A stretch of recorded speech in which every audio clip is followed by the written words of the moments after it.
Hello, welcome to a brand new episode of the Comic Call. I'm your host, Dylan Lang. I just spent 2 hours doing my regular show, Dylan Knows, but I figured since it's been a bizarre Thanksgiving weekend, I haven't had a chance to do my Comic Call show. I figured I'd hit this as well. Comic books did come out on the Wednesday before Thanksgiving. I bought them on the Wednesday because my store was doing their special Thanksgiving sale. I got a good deal on them.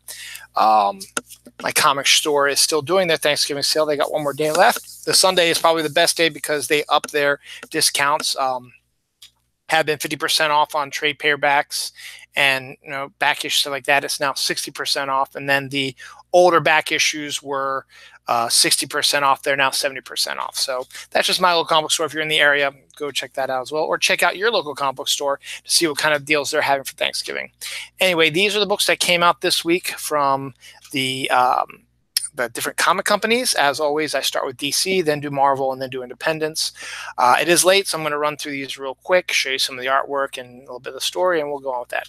First up, I have the variant cover for Batman number 59, which is probably still one of the best comics of the year so far for me.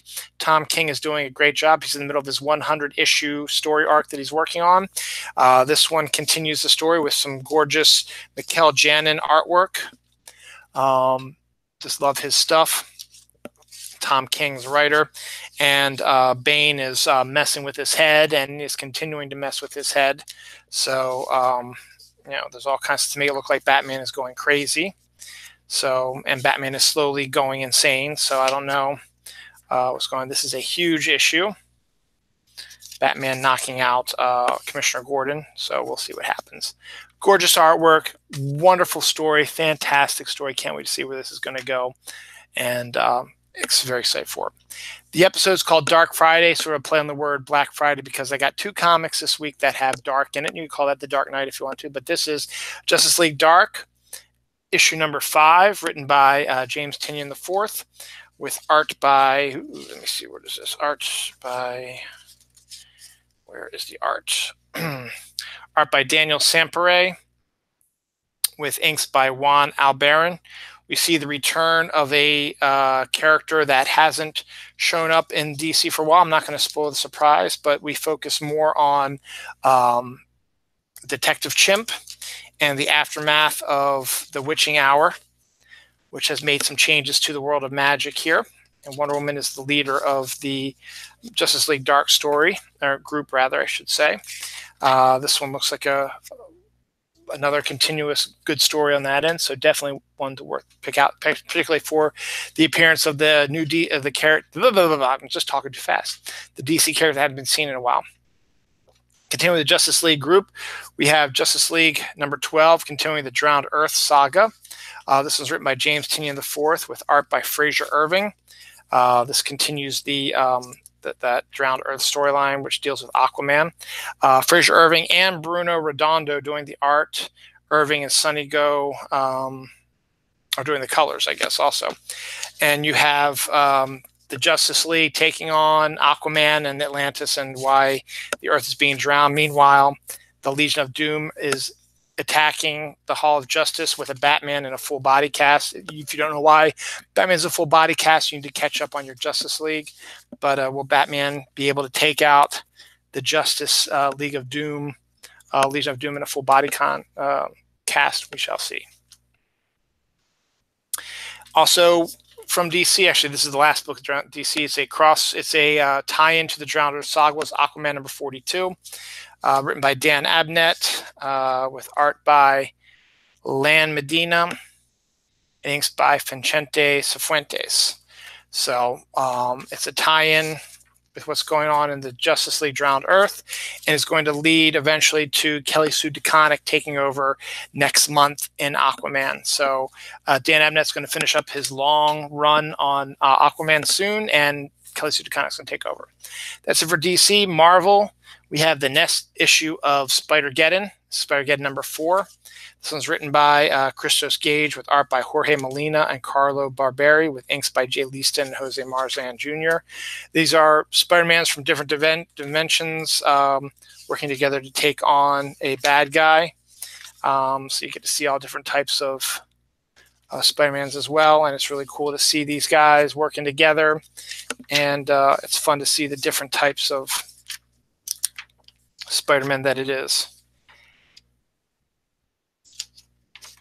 So that's continuing. Also, a good time with that is Spider Force number 2, written by Christopher Priest with art by Paulo Seguera, Marcello Ferreira, and Simon Kudransky, with inks by Oren Jr., Roberto Poggi, and Simon Kudransky. So you got a whole bunch of different ones, and but Spider Force is a suicide team of these spider people trying to take on a bad guy they know is going to be kind of a suicide mission. So the team includes Spider-Woman as well. So I'm getting all the Spider-Geddon crossovers. Next up, we have Shuri number 2. I got this mostly from my daughter, but she is now becoming the Black Panther because the Black Panther is actually in outer space right now. My daughter liked the first one, so I'm going to get her this one soon. It's written by Nendi Okorafor with art by Leonardo Romero.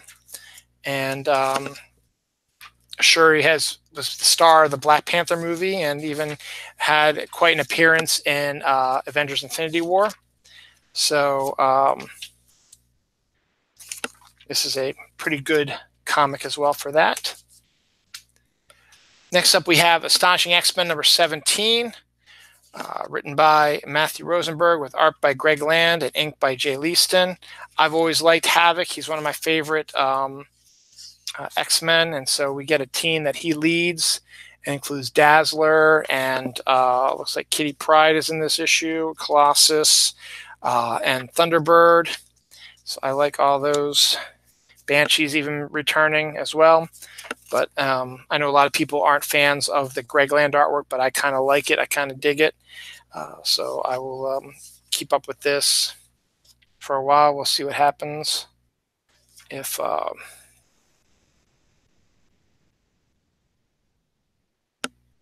is the book over?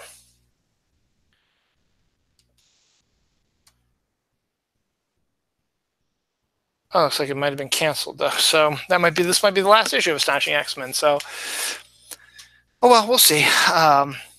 and Mrs. X number 5. I was contemplating how bad it was with married superheroes, the way things have been going this year, but we do have a married couple here in Gambit and Rogue, and they get their own comics, so I figured I may as well support it. Plus, it's written by Kelly Thompson with art by Oscar Bazolda.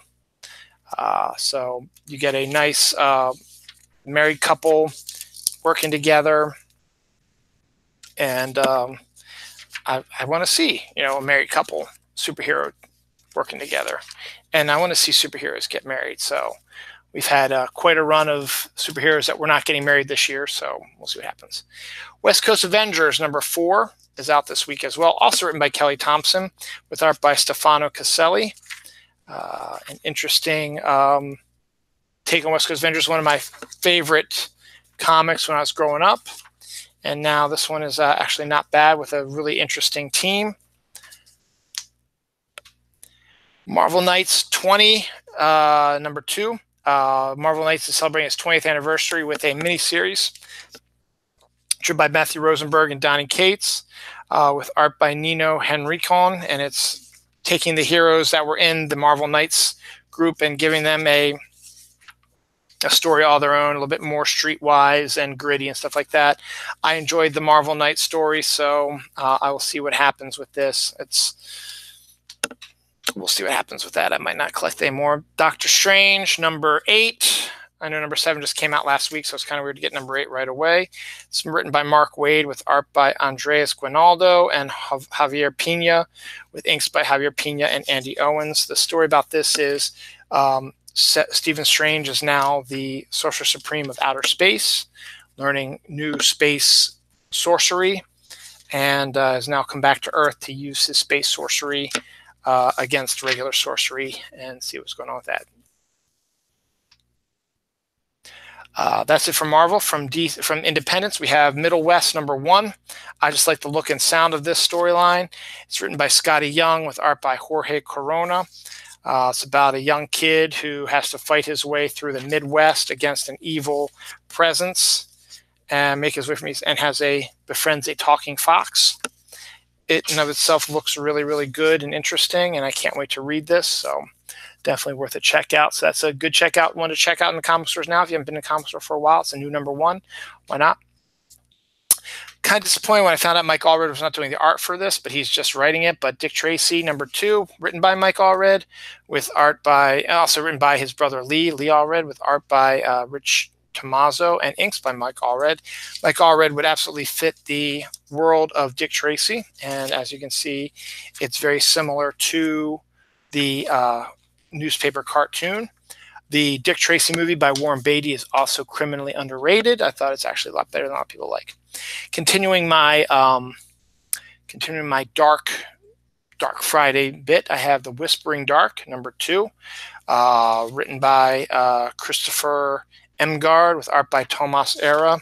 It's about an army group that enters a mountainside area that seems to have a evil presence around it, and they have to survive against this evil presence. So, finally, the last 2 books are from Aftershock. We have The Last Space Race, #2, written by Peter Calloway, with art by Alex Scheibel. So we have a space race now. It's the last space race. There's a new technology, new stuff. So now all the countries of the world are fighting against each other to be the first ones in outer space with this new technology and discover new stuff. So we got that. And finally, we have Lollipop Kids, #2 as well, written by Adam Glass, with art by Diego Yapper. Kids, immigrants who've come to America, have also brought their folklore and their creatures, and it's up to them to stop these creatures from taking over their new adopted country. So, good little story there. Good little batch of comics to come out this week, and I am finished. Thank you all for watching this week. Go out to your local comic book store. Check out if there's any good deals for the Thanksgiving. You got one more day left of Thanksgiving, so you might be able to catch some good deals on that. If any of those books look good to you, go to your local comic book store, pick them up. They'll also probably have previous issues of that stuff if you want to get series, or if you want to get the trades that lead up to these things as well. Check it out. Back to normal next week, and we'll see what's going on. All right, thanks for watching, and take care, and buy comics.